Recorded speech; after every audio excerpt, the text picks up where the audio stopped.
Welcome everyone, and thank you for attending today's Lion Energy Limited Investor Webinar. My name is Nicola Gazzatti, co-founder of Investor Relations Consultancy Corporate Storytime. We are very pleased to have the opportunity to run through the investment story for Lion Energy today, and joining us is Executive Chairman Tom Soulsby. Today, Tom will go through an investment presentation highlighting Lion Energy's exciting hydrogen and energy projects. So without any further ado, it is with pleasure that I hand over to Tom. Thanks, Tom. Thanks, Nicola. I just wanted to say to everybody that Lion's been working hard to manifest a real project in the green hydrogen space. And the reason why we're starting to press communications, working with people like Nicola, is to get our story out in relation to what we're doing in the green hydrogen space. So the idea of today is to run you through an update on the company's activities, and in particular have a focus in on our core business, as well as our exciting new business, which is oil and gas. Next slide. Thanks, Nicola. Just to highlight to you the usual disclaimer. So our overall investment thesis for Lion is basically to be one of the first movers in Australia for supplying, and what's important here is the word commercial scale, green hydrogen to the heavy mobility sector. This will set up a platform of skills and a network and knowledge for Lion to be scaled up over time. I wanted to also talk about the recent completion of the seismic program in our oil and gas business. That's allowed Lion to mature a material, deep, diverse portfolio of exploration opportunities for investors that seek exploration exposure. The current business does generate oil sales around about $1 million. And we're poised to commence our green hydrogen sales next year. Currently, we have about $6 million in cash.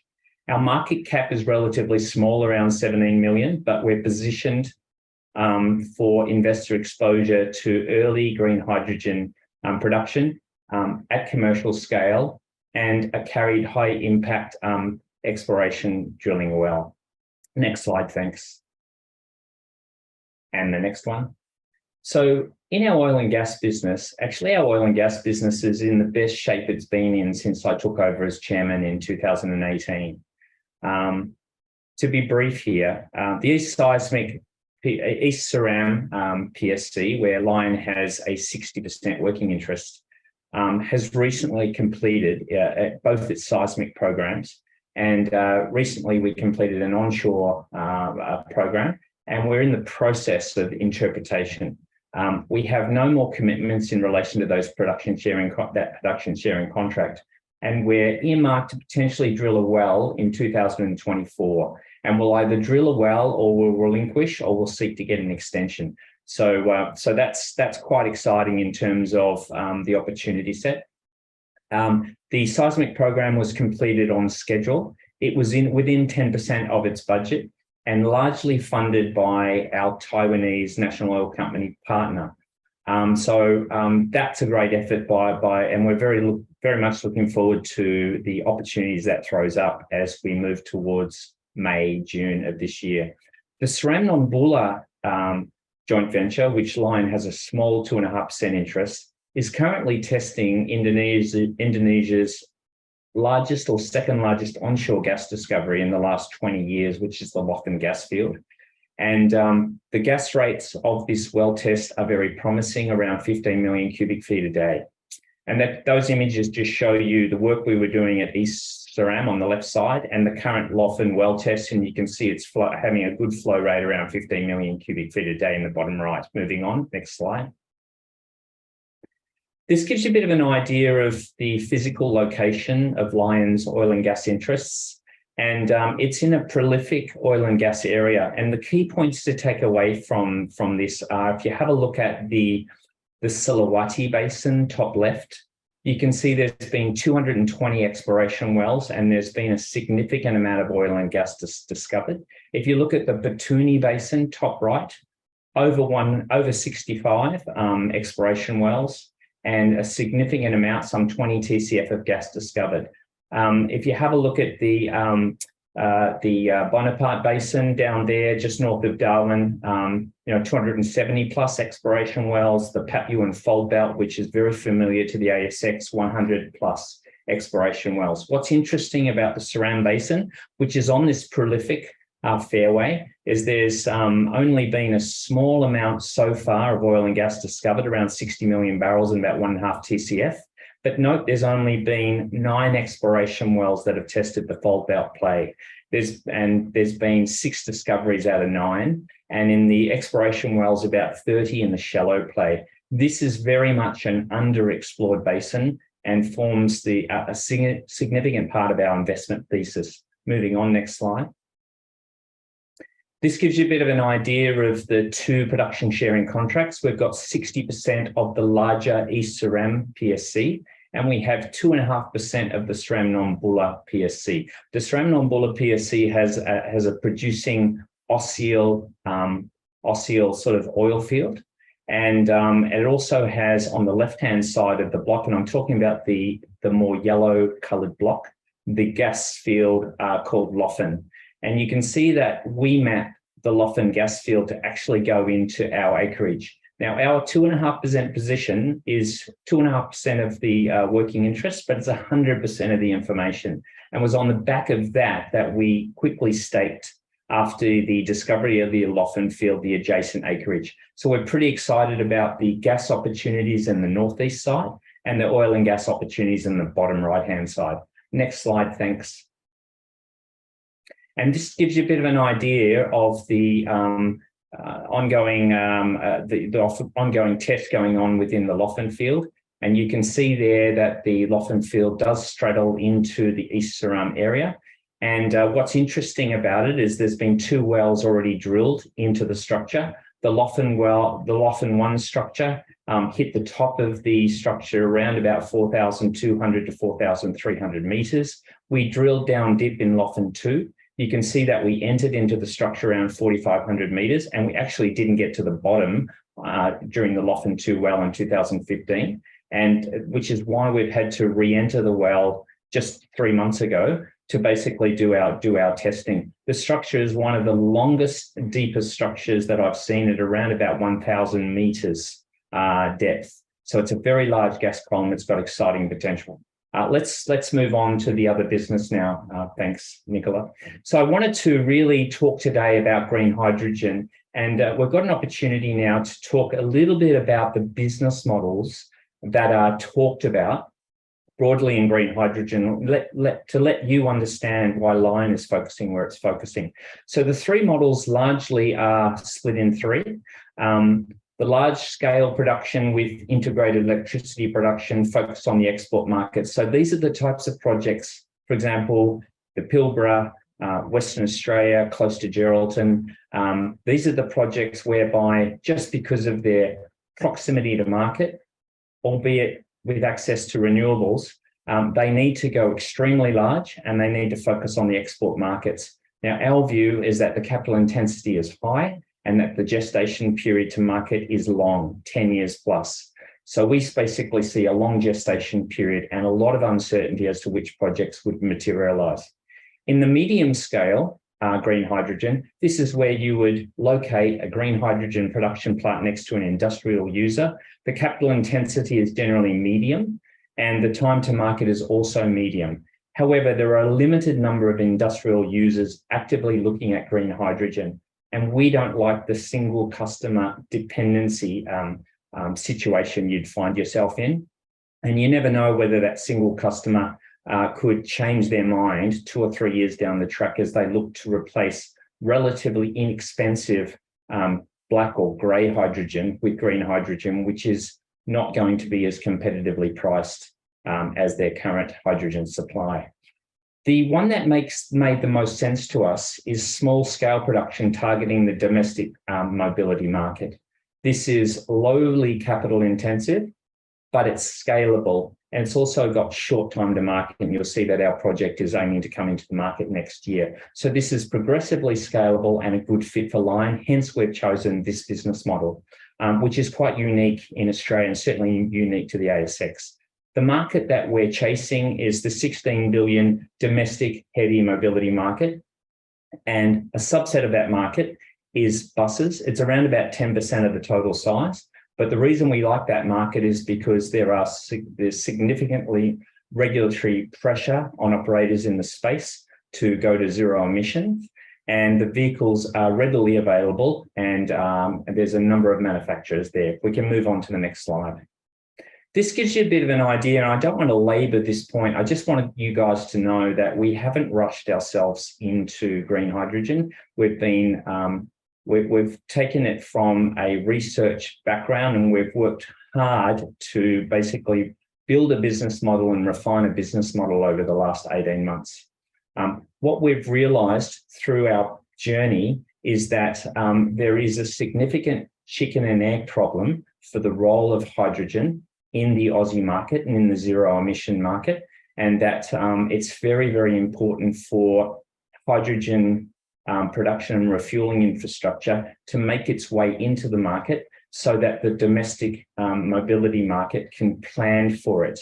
And so we've basically got enough confidence through all of this interaction with engineers, our research into the heavy mobility market, our work with bus operators, our work with bus manufacturers, as well as QUT on selecting a location, our engagement with the transit authorities to basically reach a board decision to put infrastructure into the market so we solve the chicken and egg problem. Where we're at by Q4 2022 is we're in the process of, by Q4 2022, we had selected our first location, and we announced that first location in late February. And we're in the process now of project execution. Moving on, Nicola. So our goal is to be a leading independent producer and distributor of green hydrogen in Australia for the domestic mobility market. We see that as a very significant opportunity for us. Moving on. So the key investment themes in green hydrogen are, for Lion anyway, we think it's a focused, we think it's a realistic strategy. We've built an experienced project team around that strategy. We'll talk about that in a second. Importantly, we've got very strong alignment with government policy and community needs. The market is attractive. We'll talk about that in a second. We're going to be a first mover in the space with all the benefits that come with being a first mover, particularly around branding and credibility. And of course, we've got with the operators and the transit authorities, being an ASX listed company, it does bring with it strong corporate governance, enables us to build the respect and the credibility so we work carefully with the market. Moving forward.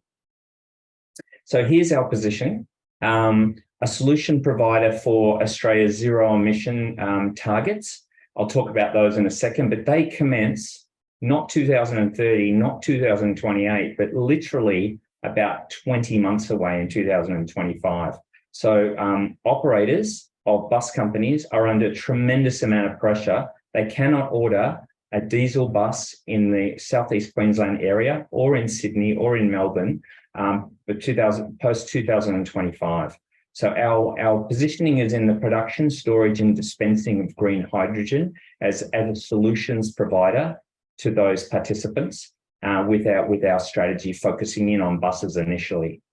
Our focus is back to base heavy mobility. We want to be positioning our infrastructure next to our customers, and then we'll focus on buses first and trucks later. Hopefully we can position our infrastructure particularly around bus depots, which gives us the ability to service the truck market as well. That's part of our value proposition. We're talking with the transit authorities.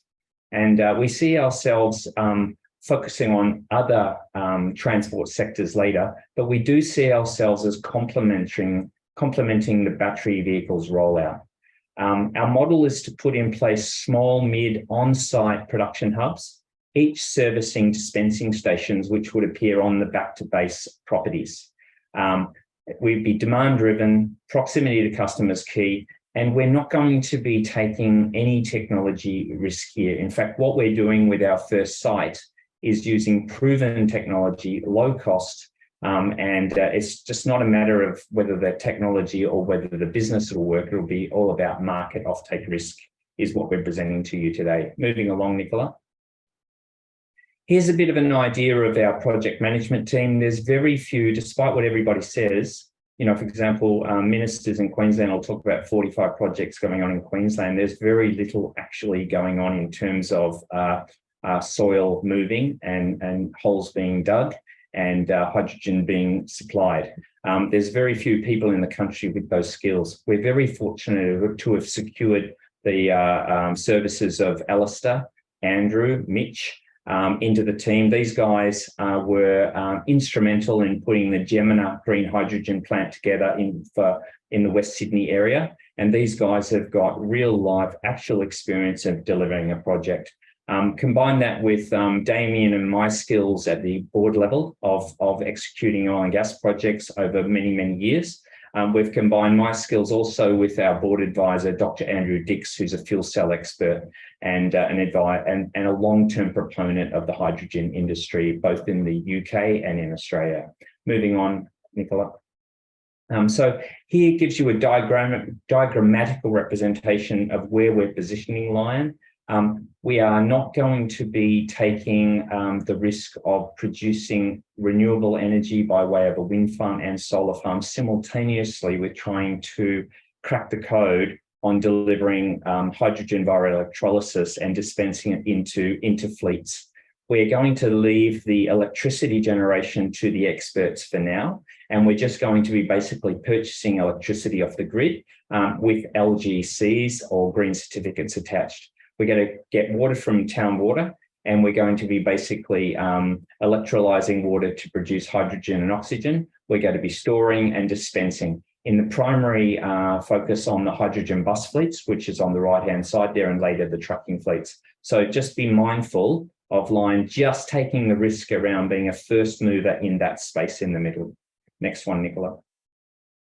So here's our roadmap. What we want to do in 2023 is basically, and we've been working hard on this, and we're very advanced on this, is establishing a replicable commercial business model. And our goal this year is to build and execute the first location and market that hydrogen, and to start hydrogen production in early 2024. We have finalised, we'll also be finalising a detailed rollout on the back of that work for phase 2. Now, the phase 2 is when we replicate. So let's execute offtake contracts with a broader customer group. We want to look at working with an EPC contractor for the construction of up to 20 stations. We want to be looking at, rather than having our EPC contractor as our operations and maintenance guys, we may move that in-house, and then we'll build, market, and execute. And so this is our initial phase 1, phase 2 plan. And then, of course, from phase 3, once we've de-risked the first 2, we'll be looking at things like doubling the number of locations, and look at building merchant rollout, sort of refueling and generation for other transport sectors. We could look at enlarging the hub. We could even consider renewable investment at that point in time. The goal being to optimize hydrogen production, optimize storage, and optimize infrastructure. Next, Nicola. This gives you a bit of an idea, and I don't want to labor this. You can read this in your own time. But our philosophy around, for example, technology is to use proven, safe, reliable electrolysis, work with vendors that have got a cost competitive position with a long track record of supply chain reliability. We're looking at designs which are modular, containerized, and flexible for fast rollout and upscaling. And we're looking at the sort of hub and spoke model in terms of locations on or close to depot refueling to ensure proximity with customers, and of course with energy, initial power from the grid, with contractual arrangements optimizing lower off-peak prices. Next, Nicola. So hydrogen buses are the early adopters, and in terms of buses, manufacturing availability and track record is plentiful. Millions of kilometres have been travelled on fuel cell electric buses. We've got government policy settings for zero emission commencing 20 months away. Buses have predictable back-to-base routes, and what we like about their business is it provides us with predictable volume and offtake as they service their transport authorities on regular routes with highly predictable fuel consumption. The other thing we've done is we commissioned as part of our research work, Australian Road and Research Board, and their conclusions are very much in support of hydrogen buses being the early adopters. Next, Nicola. This gives you a bit of an idea of the zero emission charge being led by state governments. We estimate at least 65 tonnes a day required to meet demand by the eastern seaboard to meet fuel cell electric bus demand. And that's just with an assumption of about a 30% market share of the ZEB market over time. The bus segment is the low-hanging fruit. The regulatory impetus I've discussed, the vehicle availability I've already discussed. The truck segment has a tremendous fit for this technology, but it lacks regulatory impetus right now, and we see it as being a phase 2. Moving on, Nicola. This gives you a bit of an idea of the regulatory momentum. This gives you an idea of the New South Wales and Victorian documents, as well as the Queensland strategy. Southeast Queensland, for example, is zero. All new buses added to their fleet from 2025 will be zero emission. And so that's somewhere between 180 and 300 buses per year added to the Queensland fleet need to be zero emission. The Victorian government has pledged that all new bus purchases to be zero emission by 2025. And of course, the New South Wales government wants to see 4,100 Sydney buses fully transitioned by 2035. That's a very significant opportunity for us. So the Eastern Seaboard, and our focus on the Eastern Seaboard, is because the regulatory settings are conducive, probably the most conducive in Asia. Moving forward, Nicola. So the reason why hydrogen buses complement battery electric buses is pretty well summarised in this chart. And this was an 80-page report that we presented to the Department of Transport in Queensland. So battery electric buses have basically consume depot space for charging infrastructure. And the infrastructure investments from substation to feeder line to on-depot upgrades are very significant. Energy storage, substation upgrades, etc., is significant. Battery electric buses also have a short range and large charging times. The recharging times are between 4 and 6 hours. And to give you a bit of an idea, an internal combustion engine bus takes anywhere between 4 minutes and 8 minutes to refuel fully. So, to meet the same sort of service obligation, you're going to have more battery electric buses than your current internal combustion engine buses, and estimates are around about 20% more buses. And of course, as you're building your infrastructure at your depot, there's significant disruption to operations and the rollout of that infrastructure. So there is a clear role for fuel cell electric buses. You know, the beauty of fuel cell electric buses is it very much replicates the current way the bus operator refuels their bus. We can put a small footprint of hydrogen refueling infrastructure on the depot. A depot size is usually around 16,000 square meters to 20,000 square meters. We would be consuming about 400 or 500 square meters of the space. A diesel bus gets refueled, as we've said, 4 to 8 minutes. A hydrogen bus gets refueled in about 10 to 12 minutes. There's no range restrictions on a hydrogen fuel cell bus compared to the current bus fleet. So the fuel cell electric bus most resembles their current operating procedures, and it's the easiest transition into ZEB out of the two technologies. Moving forward, Nicola.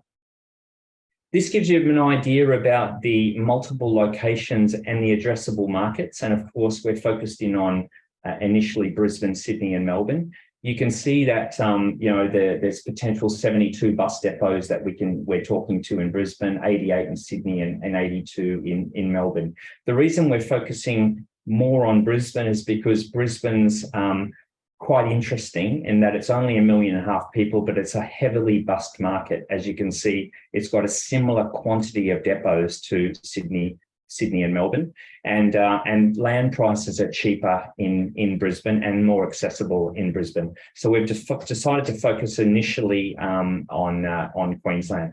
We see the opportunity to operate a series of production hubs and up to 50 refueling stations in Australia. And it's pretty much an untapped market. There is no hydrogen refueling station for bus operations in Australia.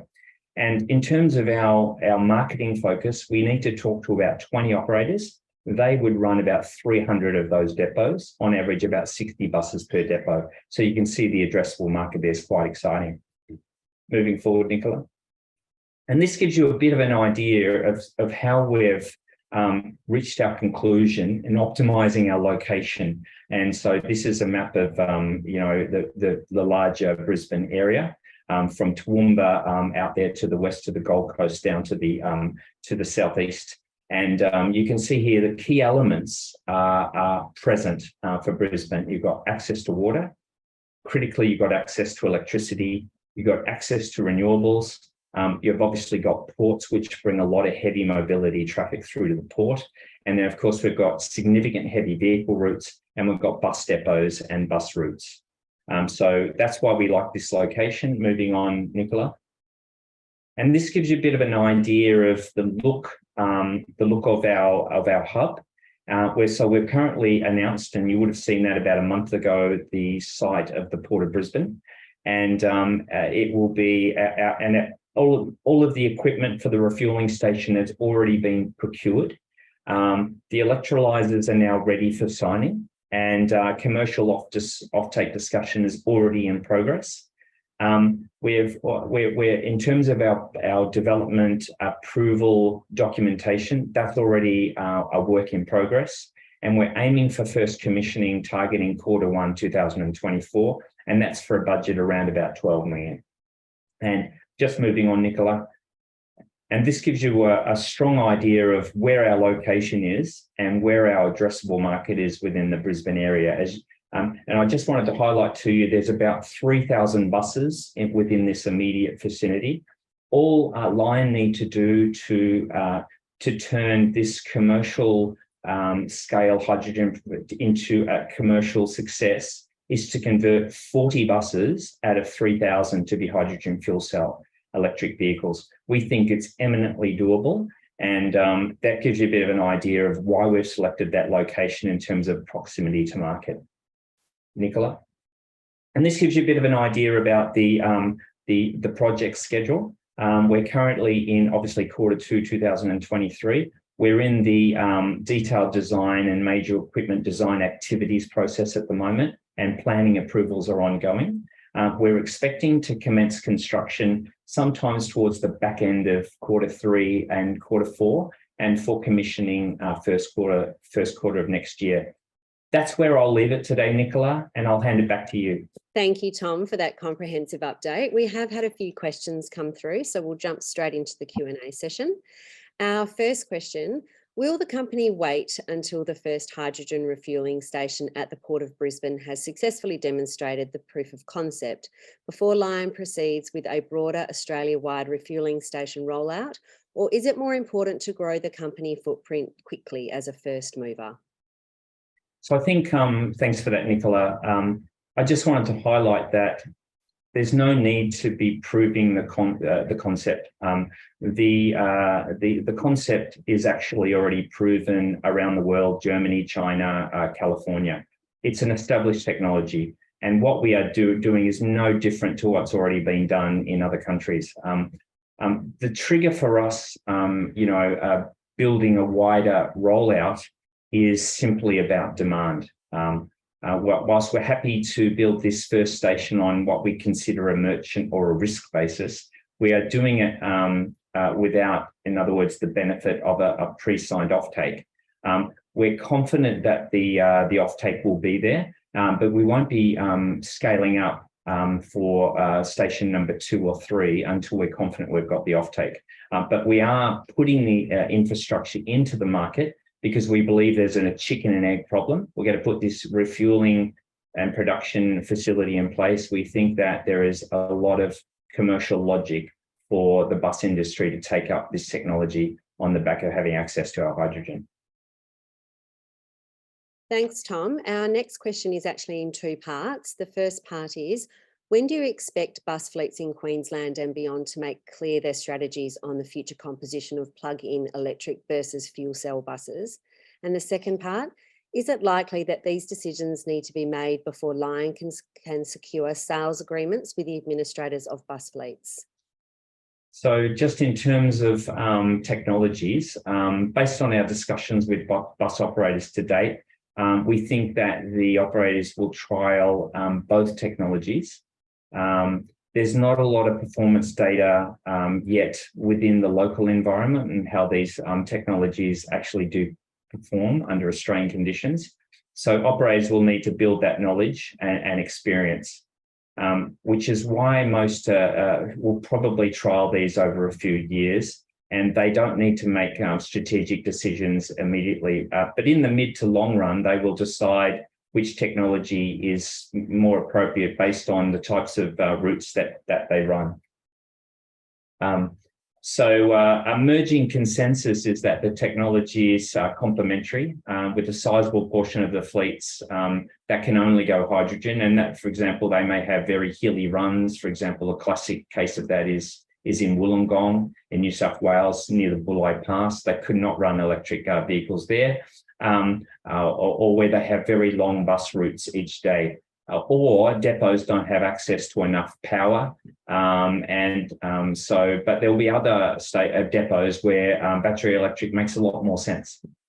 And I think your second question was, is it likely that decisions need to be made before Lion can secure sales agreements with the administrators of bus fleets? I think the answer is clearly not for the first fleet, for the first station. But as I said, we're building on a merchant basis and to break the chicken and egg. But visibility on demand will be paramount for subsequent sites.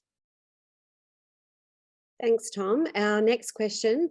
This looks like an interesting niche market. Are you certain that this market is large enough? And what competition do you have from large players? Thanks, Nicola. So I think, as mentioned, the diesel refueling market alone is quite significant. In fact, we see the overall diesel to heavy mobility market being around 16 billion in Australia, and the bus market is about 1.5 billion, so it's about 10%. And so even if only a portion of that goes to hydrogen, this is already significant. And the market for truck refueling is about 10 times larger, clearly large enough for Lion. In terms of competition, we're sitting in the sweet spot right now. Competition could come from a traditional refueler. Those of you, for example, are getting petrol from them. But I think ultimately they could be interested in selling hydrogen in their service station too, but there is currently no hydrogen available through those means.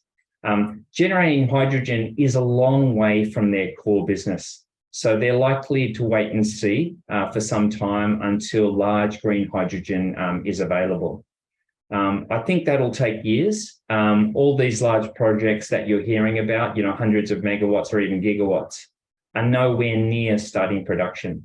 Electrolyzers of this size have got a long way to go, and their largest stacks, for example, are 10 megawatt, and there are production bottlenecks. So most importantly is these facilities on a large scale, for example, Pilbara or Gladstone, they're meant for export. But for now, there is actually no demand in the export market. So the chicken and egg situation, like for us, is present for large export projects, but with billions of dollars involved and rather than millions of dollars involved like for us. So overall, we think that producing its own hydrogen at a small to medium scale makes sense. And I think Lion will get a nice 5-year head start on the competition. Okay, Tom, and this is our final question for today. How do you make your hydrogen green, since you are not building an adjacent renewable electricity plant? So, we're basically using green certificates. So they're called LGCs in the local terminology. They're basically certificates to ensure we're using green energy. It doesn't matter if the electricity is produced near our hydrogen production or not. What matters is that the electricity is contractually green, not where the electrons physically come from. As we know, electrons actually have no color. But green electricity through the grid does come at a cost, which is the grid cost itself, the network or the transportation cost. So ultimately, if we can co-locate our facilities with a solar or a wind farm, and we can get access to cheaper green electricity, that will be great. But these solar farms are usually located far from where the hydrogen is needed. But so we need to factor in transportation costs, which are currently quite high. So onward thinking, on whether we would transport electrons or transport the gas itself is a question we've currently asked ourselves, and we've concluded at the moment to use the grid as the better way to get the hydrogen out to the customer. So we're going to basically take the green electricity through the grid and produce the hydrogen at our hub and deliver it to the closely located customers that way. Thank you so much, Tom, and thank you to your team as well for the comprehensive update. Tom, do you have any final comments for today? Look, not really, just to basically say that, Lion has just commenced a process of starting to communicate its green hydrogen strategy. And we look forward to, enjoying the journey with our shareholders and executing on our first project together. So we look forward to that. And we hope that we appreciate people's time today. Thank you, Tom. We will make a recording of this webinar available via Lion Energy and Corporate Storytime social media accounts in the coming days. But if you do have any further questions for Tom, please feel free to forward them to info@corporatestorytime.com. Thanks everyone for attending today. That does conclude our webinar, and our final thanks to Tom. Thank you.